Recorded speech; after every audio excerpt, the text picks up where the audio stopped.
Alors bonjour à toutes et à tous, bienvenue sur DailyFX.fr, bienvenue au Morning Meeting. Nous sommes le 24 septembre 2015, Vincent Gann pour vous retrouver le point de marché global macro, les statistiques américaines du jour, les commandes de biens durables à 14h30. On les suivra avec un impact sur l'US dollar index dont la dynamique s'est neutralisée, mais on constate tout de même qu'il conserve une certaine force en plein cœur de la session européenne.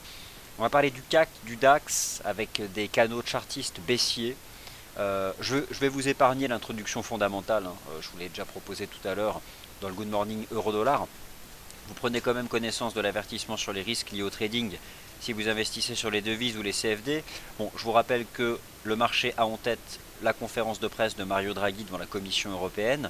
La Banque centrale n'exclut pas d'étendre son QE, mais ne le fera pas pour autant tout de suite. En tout cas, elle a besoin d'abord d'avoir une confirmation d'un impact négatif sur l'évolution des prix au sein de la zone euro. Donc elle laisse la porte ouverte, mais elle ne grille pas encore ses cartouches. Le dossier Volkswagen et ses conséquences sur les places boursières qui créent donc de la volatilité. Aujourd'hui, ça se calme légèrement, mais il y a encore beaucoup d'incertitudes. Et bien sûr, le ralentissement de la croissance économique dans le monde, notamment de la demande chinoise qui impacte les grands pays exportateurs de matières premières et de produits manufacturés, avec donc un impact sur le prix des matières premières à l'exportation qui diminue d'autant leurs revenus. On cite généralement le cas du Brésil, mais on parle aussi dans les pays développés du cas du Canada par exemple, ou encore de l'Australie, avec encore ce matin un taux de change AUD-USD qui s'enfonce. Et voilà pour l'introduction, je n'en dirai pas plus, on passe directement au graphique, puisque c'est probablement ce qui vous intéresse, et on commence par les indices boursiers de la zone euro. Alors, le DAX, le CAC, l'Eurostoxx 50 et consorts, qu'en est-il? Ces marchés sont sous pression depuis le 17 septembre. D'ailleurs, le point de départ de la baisse, le titre Volkswagen baisse depuis le mois d'avril, il a baissé la semaine dernière, et le point de départ de la baisse, c'est la Réserve fédérale des États-Unis, parce que la Réserve fédérale des États-Unis, elle a semé le trouble en incluant dans ses projections macroéconomiques, ce qu'elle ne faisait pas auparavant, le contexte international à un degré auquel elle n'avait pas l'habitude de le faire. Donc, il y a moins de clarté et le marché n'aime pas le manque de clarté. Le DAX, le CAC sont en repli. Le CAC a cassé les 4500 points. Le DAX a cassé les 9886 points. En données horaires, nous surveillons dans l'équipe le canal de baisse qui vient d'agir d'ailleurs. Le canal baissier du DAX a été testé il y a environ une demi-heure aux alentours des 9700 points. Il a provoqué un rejet et le marché donc se stabilise là sur 9570. Donc admettons qu'il y a eu une réaction du canal, hein, ça c'est un fait. Maintenant voilà, il y a ce petit niveau horizontal qui attrape toutes les mèches basses des derniers chandeliers horaires, et je pense que maintenant on est vraiment dans ce range, toujours dans le canal de baisse, mais soutenu par les 9575. Alors voilà, j'apprécie toujours le principe du premier test. Un point, deux points ont permis de tracer la ligne de tendance. Le troisième point de contact sur le DAX a eu lieu tout à l'heure. Voilà, il y a eu un rejet d'environ 75 à 80 points. Le canal a fait son effet, hein. Il a agi.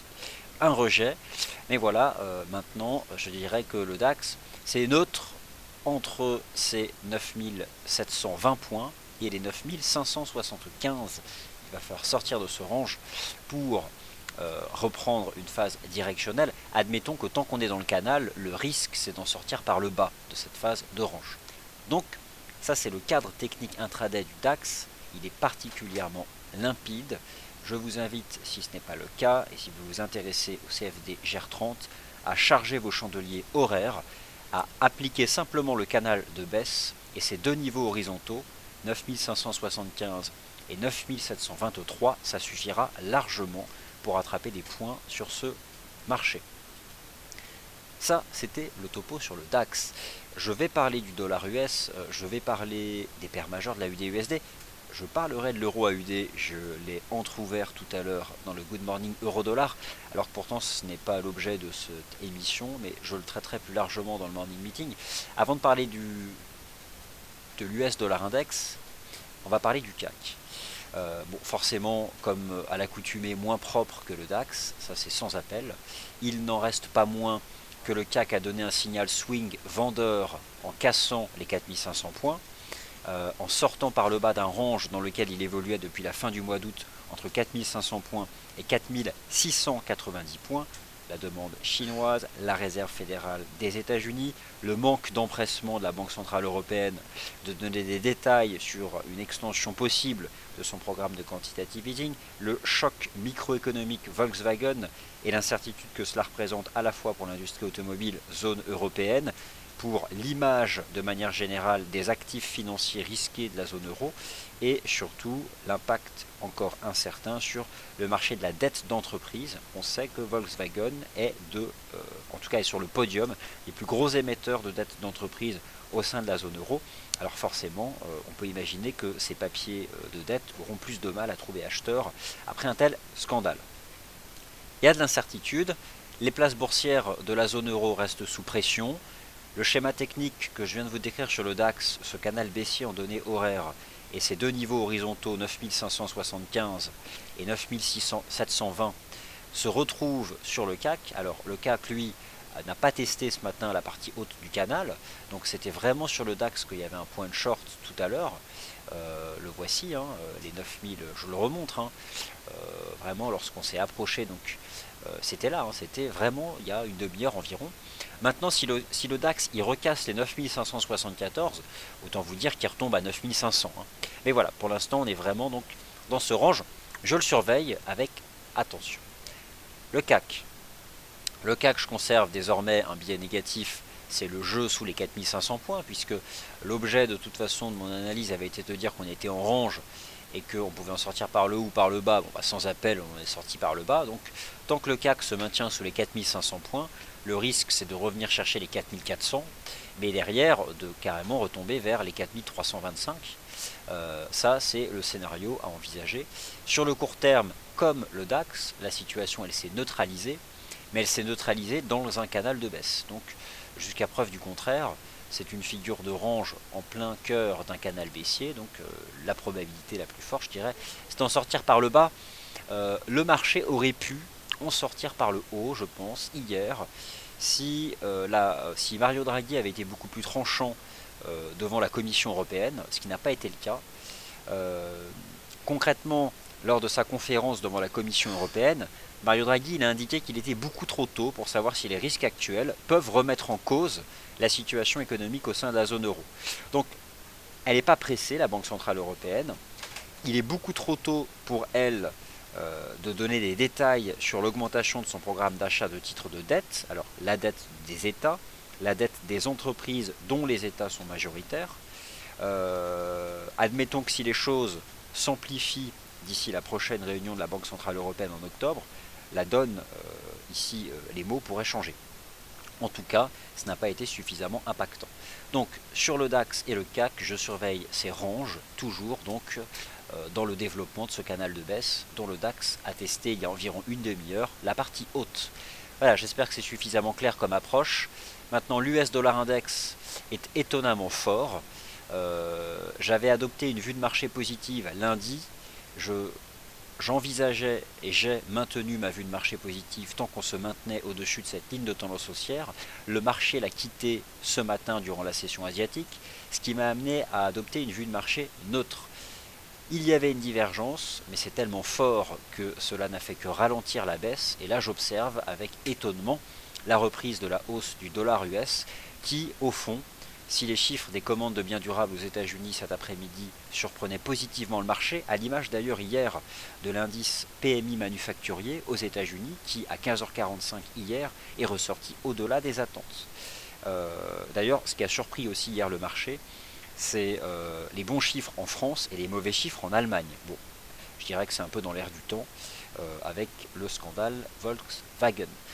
Dans tous les cas, même si là j'observe une relative force du dollar US, je conserve une vue de marché neutre, étant donné qu'on s'approche des sommets du mois de septembre. Le timing est nettement moins évident pour les stratégies d'achat qu'il ne pouvait l'être en début de semaine. Dans tous les cas, parmi toutes les paires majeures, un taux de change donne des signaux techniques baissiers sans peur et sans reproche. en accord avec les fondamentaux. Le dollar australien est directement lié aux chiffres macroéconomiques en provenance de Chine. Hier, c'était sans appel. L'indice PMI manufacturier chinois en première estimation, mauvais, sous 50, sous le consensus. L'AUD-USD s'est baissier. L'AUD-USD s'est baissier depuis lundi, lorsque le marché a réintégré ce canal de baisse. Lorsqu'on réintègre une figure chartiste, généralement on a le contre-pied, et donc on a ce beau canal. Actuellement, parmi toutes les paires majeures, enfin ce que j'appelle les paires majeures, l'USD Yen, l'USD CAD, le câble, l'euro dollar, l'AUD-USD, le NZD-USD et l'USD Yen, c'est la plus belle sur le plan chartiste. Un canal de baisse, des chocs verticaux baissiers, des reprises sous la forme de drapeaux. C'était le cas hier, lorsque le marché se maintenait sous la résistance des 0,7059. Il en est sorti par le bas, il a refait le pullback, il a fait une petite figure d'orange, il en ressort par le bas. Là, on est à proximité de la partie basse du canal. On s'approche d'ailleurs d'un objectif important ici, sur l'AUD-USD, qui d'ailleurs est susceptible éventuellement de le stabiliser à 0,6945. Dans tous les cas, à terme, j'en envisage sa cassure pour viser les 0,69 $, ici sur le taux AUD-USD. Vous avez bien compris donc que le risque, il est à la fois baissier sur le DAX, sur le CAC, il est baissier sur le dollar australien, il est baissé sur les matières premières industrielles. Bref, le thème principal du marché, ça reste quand même le recul de la demande chinoise. C'est globalement la dominante que l'on retrouve lorsqu'on observe le comportement du prix des actifs financiers. Et maintenant, l'euro-dollar. Alors, l'euro-dollar se stabilise.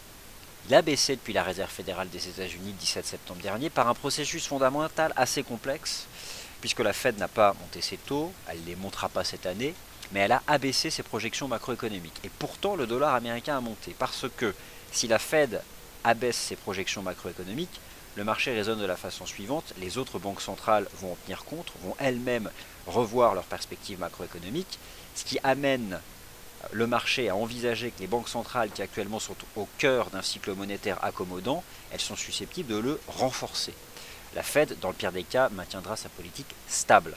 Donc cela a fait baisser l'euro, ça a fait baisser le yen, ça a fait baisser la livre sterling, ça a fait baisser le dollar australien, ça a fait baisser... Enfin, bref, elles ont toutes baissé face au dollar US. Et donc le dollar, il a monté.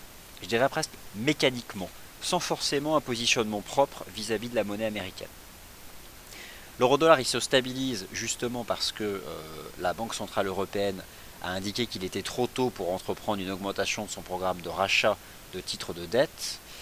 Par contre, la Banque Centrale, hier, en tout cas Mario Draghi devant la Commission Européenne, a bien insisté sur le fait que si les risques macroéconomiques actuels amènent l'institution à réduire ses perspectives d'inflation, la BCE n'hésitera pas un instant. Elle étendra. Et il a donné une piste. A priori, entre étendre son QE en amplitude monétaire, donc aller au-delà de 60 milliards d'euros par mois, entre renforcer les actifs éligibles au programme d'achat ou l'étendre dans la durée, il semble que la Banque Centrale Européenne ait fait le choix de la durée, actuellement fixée au mois de septembre 2016. Bon, dans tous les cas, si elle l'étend en durée, au final, ça revient à l'étendre en montant, puisqu'on raisonne sur le stock global d'achat de titres de dette.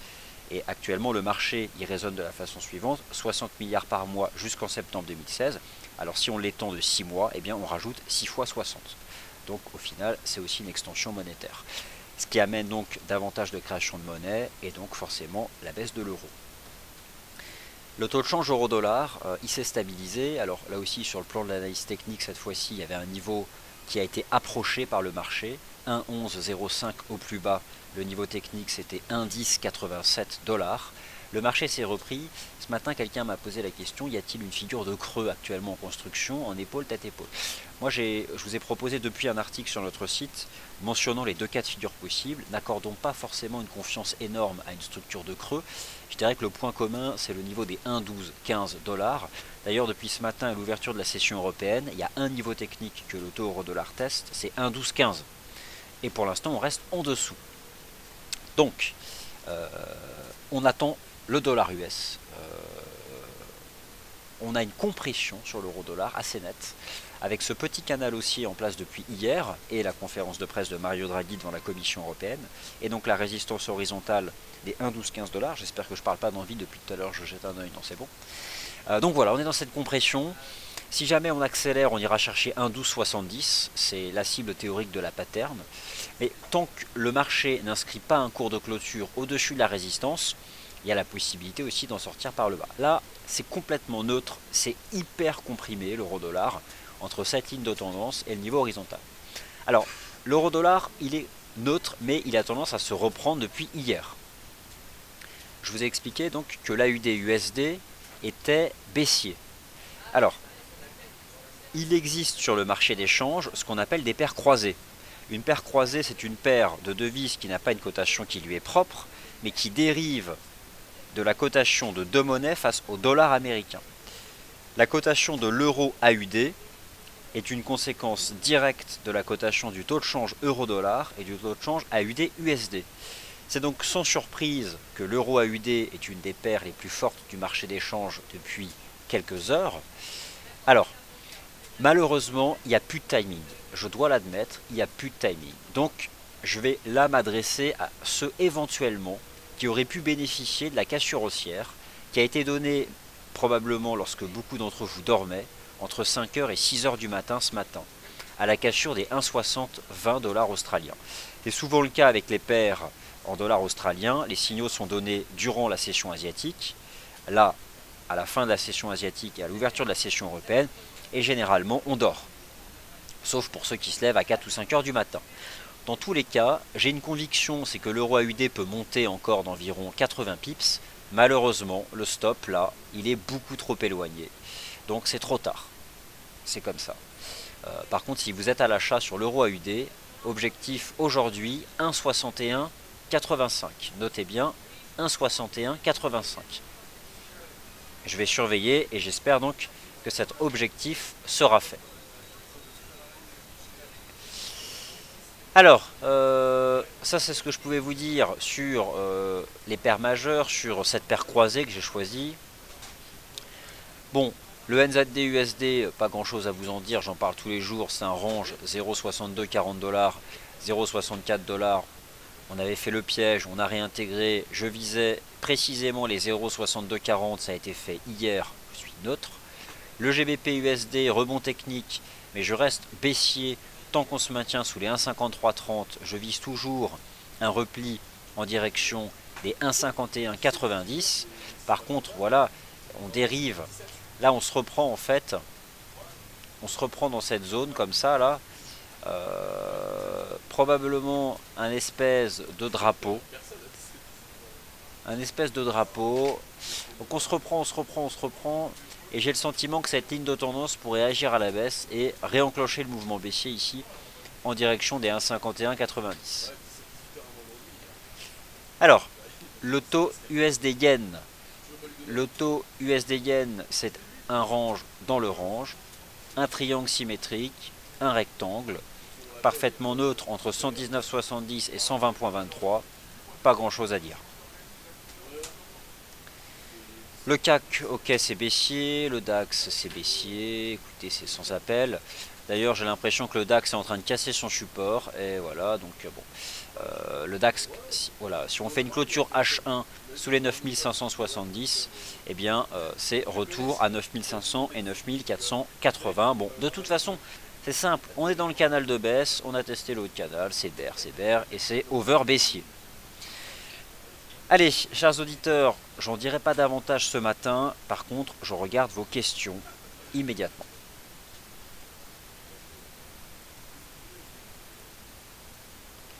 Alors, on me demande un point sur le GBP-AUD. Je vais faire le point sur le GBP-AUD tout de suite.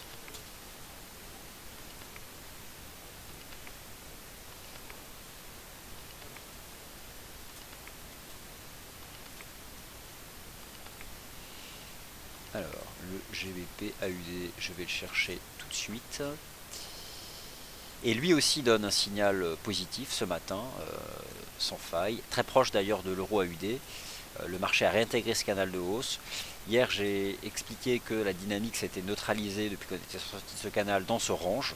Et donc, sur le GBP-AUD, je vise le haut du range comme sur l'euro AUD. D'ailleurs, objectif de 21,25. Voilà. Objectif sur le GBP AUD de 21,25. Regardez, on a cassé cette ligne de tendance, on a donné un signal d'achat. Donc, l'objectif sur le taux de change GBP AUD, c'est de revenir dans cette zone de prix. Oui, bonjour Stéphane, eh bien c'est tout à fait possible. Un point donc sur l'euro GBP. Donc je vais tout de suite faire le point sur l'euro GBP. Je surveille vraiment de près cette compression sur l'euro dollar.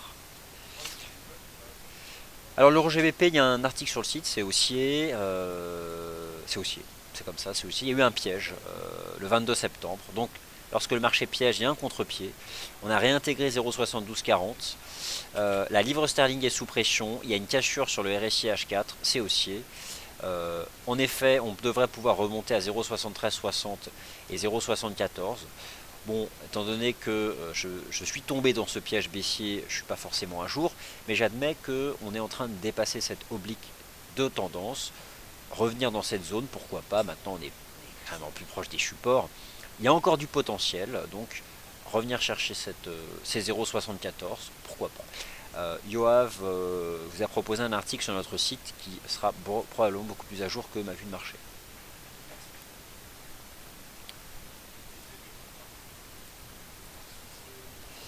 Et donc le DAX, ça casse. C'était vraiment le trade de la matinée, le haut de canal, la cassure du support. Parfait. Vraiment d'une propreté chartiste sans appel. Voilà. Baissier quoi.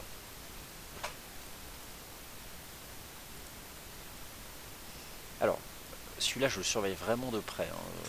Le petit drapeau là sur le GBP AUD.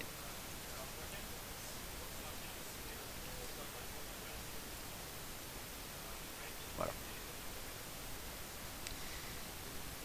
Alors, cet après-midi, il y a un chiffre qui, moi, va m'intéresser, que je vais suivre avec vous. C'est pour ça que j'insiste. L'émission n'aura pas lieu à 15h15 comme chaque jour, donc je compte vraiment sur votre présence à 14h15 pour le suivi des commandes biens durables. J'essaierai à nouveau de couvrir tous ces actifs. Je vous dis quand même un mot sur le Bund avant de vous laisser. Le Bund qui, lui, travaille toujours le niveau des 156. À la différence des fois précédentes, il ne rejette pas mais fait un range. Pour l'instant, je n'ai pas de signal d'achat, pas de cassure des 156, mais ça reste une possibilité. Si c'est le cas, les taux obligataires vont s'effondrer au sein de la zone euro. Donc celui-là, je le surveille. D'autre part, le fait de voir le CAC et le DAX à nouveau rester dans leur canal de baisse et continuer de s'enfoncer peut soutenir aussi un déplacement des capitaux vers le marché de la dette publique. La dette d'entreprise, moins forcément à court terme avec le scandale Volkswagen, donc ça fait aussi partie des éléments fondamentaux qui peuvent soutenir davantage de hausse sur le Bund. C'est pour ça que je n'exclus pas de voir la résistance à 156 être brisée à la hausse par le marché. Je vous rappelle que demain, une conférence a lieu, hein, ici même, gratuite. Il suffit de vous connecter demain dans la salle de trading. Donc il n'y aura pas les émissions habituelles, mais on reçoit tout un tas d'experts à partir de 8h45 demain matin. Allez, merci à toutes et à tous de votre attention.